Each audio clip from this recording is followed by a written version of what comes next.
కీర్తనల గ్రంథం 30వ అధ్యాయం. గృహ ప్రతిష్టాపన గానము. దావీదు కీర్తన. యెహోవా, నా శత్రువులను నా విషయమై సంతోషింపనీయక నీవు నన్ను ఉద్ధరించి ఉన్నావు. అందుకై నేను నిన్ను కొనియాడుచున్నాను. యెహోవా నా దేవా, నేను నీకు మొరపెట్టగా నీవు నన్ను స్వస్థపరిచితివి. యెహోవా, పాతాళములో నుండి నా ప్రాణమును లేవదీసితివి. నేను గోతిలోనికి దిగకుండా నీవు నన్ను బ్రతికించితివి. యెహోవా భక్తులారా ఆయనను కీర్తించుడి. ఆయన పరిశుద్ధమైన జ్ఞాపకార్థ నామమును బట్టి ఆయనను స్తుతించుడి.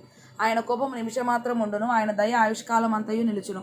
సాయంకాలమున ఏడుపు వచ్చి రాత్రి ఉండినను, ఉదయమున సంతోషము కలుగును. నేను ఎన్నడూ కదలనని నా క్షేమకాలమున అనుకొంటిని. యెహోవా, దయ కలిగి నీవే నా పర్వతమును స్థిరపరచితివి. నీ ముఖమును నీవు దాచుకొనినప్పుడు నేను కలత చెందితిని. యెహోవా, నీకే మొరపెట్టి తిని నా ప్రభువును బతిమాలుకొంటిని. నేను గోతిలోనికి దిగిన ఎడల నా ప్రాణము వలన ఏమి లాభము? మను నిన్ను స్తుతించునా? నీ సత్యమును గూర్చి అది వివరించునా? యెహోవా, ఆలకింపుము, నన్ను కరుణింపుము. యెహోవా, నాకు సహాయుడవై ఉండుము. నా ప్రాణము మౌనముగా నుండక నిన్ను కీర్తించినట్లు నా అంగలార్పును నీవు నాట్యముగా మార్చియున్నావు.